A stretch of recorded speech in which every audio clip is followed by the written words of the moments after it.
Welcome to Hers, His, and Ours, part of the Scheist Podcast Network.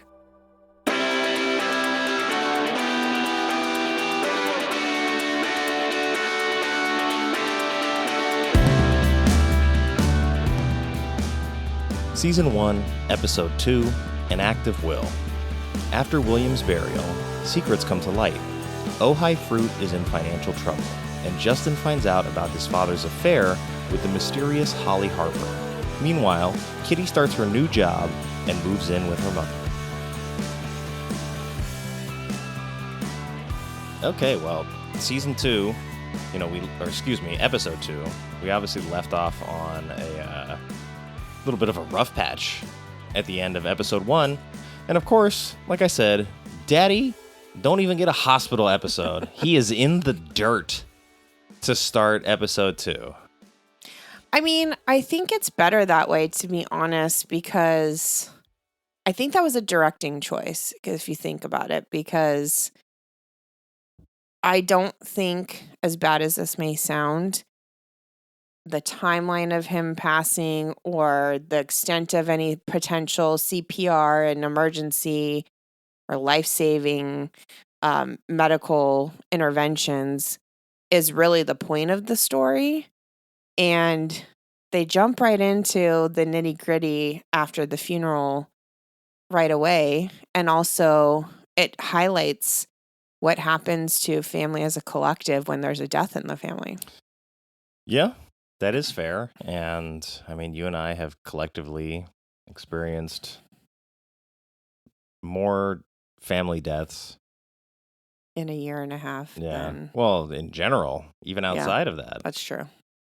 So it's good to get into that territory, for sure. I just felt bad for Tom Skerrit. It's like, you're in the dirt in Episode 2. You didn't, they didn't even tell us that you died at the end of Episode 1. It was like they gave us hope that you might live. And then Episode 2, they're lowering your casket into the ground. Yeah, but I feel like if you're going to kill off a patriarch of a family in Episode 1 of a show, or have him have a heart attack, there's got to be a reason for that. And we don't need to see, it's not a medical drama. We don't need to see the emergency services. Even Ned Stark didn't get done that dirty in Game of Thrones. He made it through Episode 1. But I get it. I mean, maybe I have too much knowledge of the future and what the storylines kind of evolve in the next handful of episodes to feel like I don't feel like I was missing anything. I felt like it was a huge punch to the gut in general that even happened in Episode 1 to start off a family drama where you thought it's going to be lighthearted potentially. And it's like, nope. Get ready, buckle up. Well, that's kind of a mid-season or end of season 1 type of event finale to put into the first episode of a TV show, but that's okay. I mean, I don't have a choice. He's not going to rise out of the ground. It's not that kind of show.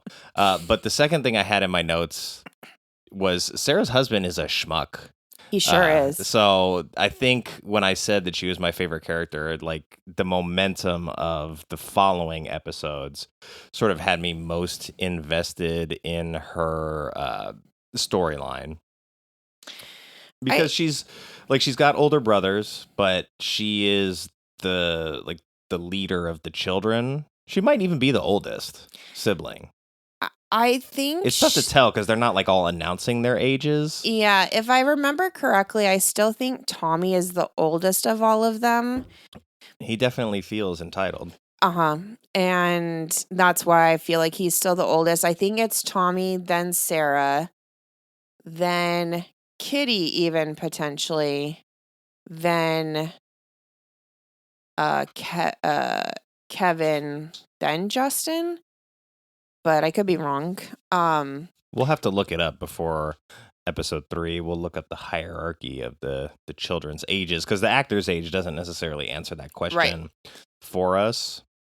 But, when you have the funeral, it's death and property is always going to complicate things. And I think not only does it sort of complicate things naturally, because I think what people who have not experienced sort of death close to them may not understand is that like there's a ton of sort of like red tape and bureaucracy that goes into death, and even after somebody dies, like you're still dealing with paperwork for a long time afterward, and it fucking sucks. Yeah.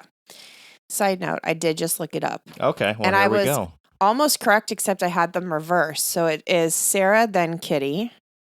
So the sisters are the two oldest. The sisters are the two oldest, but in that correct order that I thought. And the brothers are Tommy, Kevin, Justin. So the order I thought, but it's just the sisters before the brothers. Okay. Well, that's interesting. I'll be curious to see how that plays out later because, you know, you have a dad who's running a business with a bunch of his kids. Like the oldest is obviously his firstborn.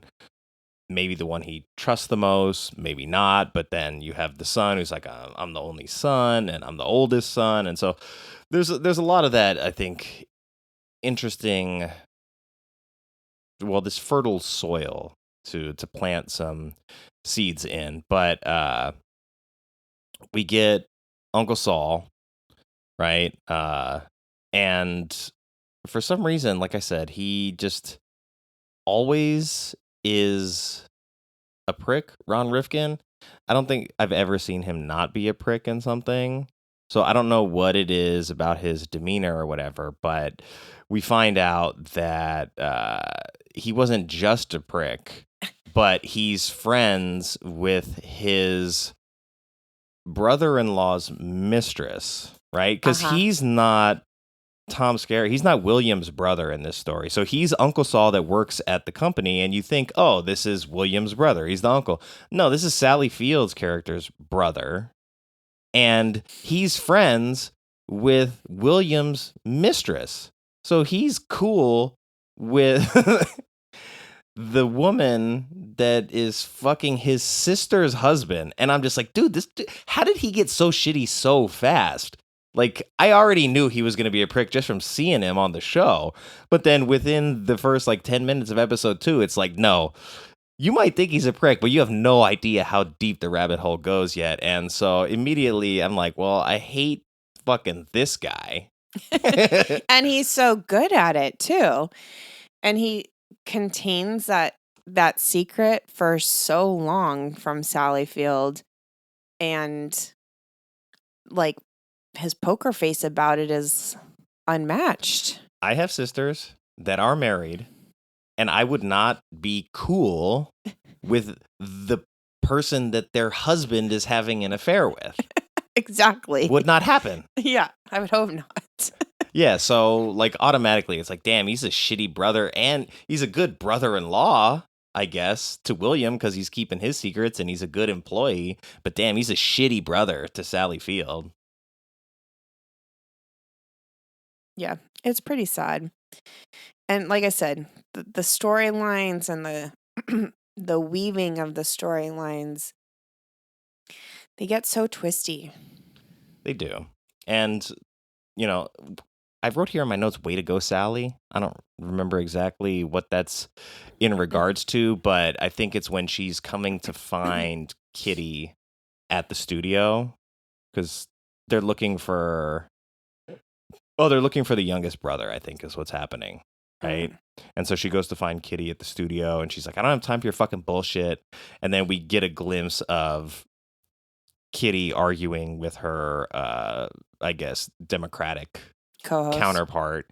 And I was like, it's interesting that they chose Bill Clinton and Monica Lewinsky as the example there of because he had this affair, he couldn't possibly understand policy, or his view on policy and economics and politics is invalid because of this infidelity.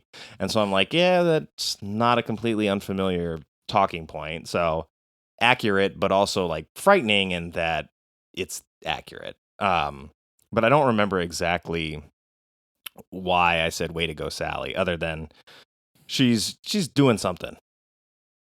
Was that for episode 2 or 3 you said it? No, this is episode 2. Like I said, I think she storms into the studio and she's like, I just don't have time for bullshit right now. We're looking for your brother. Yeah, and because he wasn't responsive to them. Sally Field was worried something had happened because there is a substance abuse issue. I think she told like somebody to shut up that was on the studio stage or something. Yeah. I know it's been a few weeks since we actually watched the episode. I'll do better on future episodes, I promise. So if you're just if you're watching the episodes and then listening to this, give me some grace. I'll pick it up and I'll be better in the future. I didn't rewatch them either, so that doesn't help. But we also learned that Tommy, right? Mm-hmm. The oldest of the boys, feels like he is entitled or should have been put in charge of the family business. Yes, because he was already working in the family business for years. That was pretty much like his career. Mm-hmm. But William Walker brought Sarah in kind of last minute. And then, especially when he dies, she has to take full control over everything. And he cannot handle that and is very threatened by it, feels disrespected by it, which I can understand to a certain degree. But to her point that she makes, which I was like, yeah, go Sarah, she kind of puts him in his place and is like, I didn't ask for this. This is my specialty as far as the financials go. And honestly, she was kind of an unbiased, and probably why William brought her in at that point, that she was like an unbiased view where she could look at everything at like a piece of paper and then not have to stress about tunnel vision. Is she a forensic accountant or something? I don't know that she's a forensic accountant per se, but that is her specialty as far as accounting goes. I don't think they ever talk about the forensic side of things, but obviously William pulled her in for a reason, which we may discover later on. And I think there's some other dynamics with Tommy as to why he didn't put him in charge, which we may discover later on. Well, we also learned that Sarah has a other competing romantic / love interest, mustachioed ex-coworker man. And I put that in my notes. She's definitely going to get dicked down by this guy at some point. And I'm cheering for it to happen because they've established that her husband is a D-bag. But Michael Beach joins the show as Noah Guar. It's an interesting last name, but I don't know what the hell they did together previously, but they worked together. Accounting, law firms, exciting stuff. Yeah, I think Sarah worked at the previous, like where he's working now was her previous job. And he brings up like, why are you feeling guilty? Nothing's happened between us. There's obviously sexual tension though. And that's kind of like where her response comes from as far as, well, having that kind of tension. She's not saying it that way, but alluding to having that kind of tension with someone who's not your husband is also a painful thing because she doesn't have it with her husband. Like her husband is not giving her that attention. So,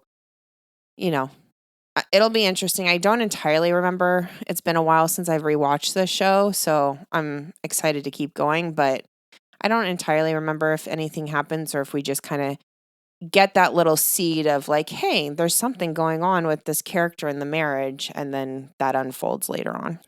Well, Sarah's husband is like barely a character at this point in the show. It's like, hey, he plays guitar, he's got nice hair. Hopefully they have some sex soon, but still, that's not going her direction. She also goes to the other brother, played by Matthew Rhys, to get legal advice on the situation that is a brewing. And he gives her very, very specific advice about you have to go to the Securities and Exchange Commission. You have to go to the authorities. They might go easy on you based on like your willingness to come forward, but you got to do it. And he doesn't mince words. He doesn't really tell her that like, oh, we can play this out and see what happens. But she, in her investigative bones, wants to know sort of what else is on the table, what's really going on. But I'm also like, why don't you just like, this is your brother who's a lawyer. Like, why not just trust him instead of like, no, we're going crook life. And we're going to lean into the illegal side of things until I can find an answer. And hopefully that's like not going to be a huge problem. But I imagine that it's going to be a bigger problem later. We start to find out more things as the season trickles on. But you also sort of circle back to that central element of grief that comes with the death of the father. And that's sort of like what has led Justin into his desperate binge. And we do have a very activated Sally Field looking for her son here, and she says to him at the end of the episode, like when they find him finally, he says, "You ungrateful child, you don't care about anyone but yourself. How did you get that way? You know what losing your father has done to me, and yet you take your life and you throw it around like it was worthless. Why?" And he says, "Because I wish I was dead. Don't you understand that? I wish I had died over there, Mom." So he wanted to die while he was serving, which I imagine was in the second Iraq War, or he was in Afghanistan or something post 9/11. And she says, "Well, you didn't die, and I'll be damned if I stand around and watch you kill yourself." So, gut wrenching. yeah, so you can see that like she's a very fierce mom that loves her kids very much, even in the face of them not loving themselves. And I mean, as any good mom should, she fights for her kids. And I think it's the first time that we see from her also like how much losing William is actually really affecting her. Because there's a moment, I think it's in that episode, where she's kind of oblivious to like why somebody wouldn't go in the pool. I think it's no, it's not that it's episode. the next one. Oh, gotcha. And it's Whoops. Yeah, it's Sarah that's oblivious. We'll talk about it on the next one. It's All the right. next episode. Cool. Well, they find Justin at the end, and she gives him a tongue lashing. But also, you get the shared goal of Kitty and Nora together, like having to work towards something together. So it's like they're starting to mend the divide between them, because that moment earlier in the episode that I was talking about where I said, "Go Sally," a way to go Sally, is when she probably wrongfully chastises her daughter, but she stands up for herself at the studio. She says to Kitty, in regards to Justin, "He never wanted to be a soldier. That's what you and your father never understood. He just wanted your approval. You were supposed to say no. You were supposed to say, 'We love you too much to get hurt like this.' No. And now I don't know where my son is. I need you to help me find him. Please, please." So she's like, the mom is finally willing to put aside some of their differences to work together to do something. And when we meet her in the first episode, she's not interested in taking any first steps in repairing the relationship. She's like, let's just pretend to play nice here. Let's make it look to your dad like we're cool, and realistically, fuck you. Like, I don't like you. And I have a lot of reasons to not like you. So yeah, and I think this is kind of the first glimpse or hint to why there is a divide and why they have been estranged for several years. Especially because if you think back 3 years prior to that, that's 2 years after 9/11 happened and he was in the war. Yeah, she blames Kitty for Justin's enlistment in the war that fucked him up really bad. Yeah. Yeah. And I don't understand it directly as like a child parent kind of thing, but given knowing a glimpse into what our soldiers and military and veterans kind of go through and the lack of mental health support around what they fight with and like their own internal demons and that they come home with and what they see, I don't entirely blame her either. Yeah, I mean, I don't blame her for feeling a certain way, but that's a lot to put on your daughter. Absolutely. Yeah. It's not Kitty's fault he made that decision. Yeah. And Kitty saying don't do it may not have even changed his mind, and she doesn't actually know that. But I understand where like the gut-wrenching pain is coming from on Sally Field's side. And, Kitty being conservative or however she kind of viewed her politics at the time, if Justin really thought that was going to get her and the dad's approval, that's on Justin still making that decision. Kitty and, William probably were not telling him, go do this or else we're not going to talk to you, right? Like I said, if they had both told him don't go, that doesn't mean he wouldn't have gone. And Sally Field's character doesn't really know that. Yeah, they all need therapy. They sure do. All right, well, that's where we'll leave it for episode 2. And we'll be back for episode 3. Sounds good. Thanks for listening to Hers, His, and Ours. We'd love for you to continue on this journey with us. The easiest way to do that is to like and subscribe to the show on the podcast platform of your choice. Follow our socials at Hers, His, Ours, spelled like time, on Instagram and X. To keep tabs on this show and others in the Shice Podcast Network, follow at ShicePodNet on Instagram, Blue Sky, and X.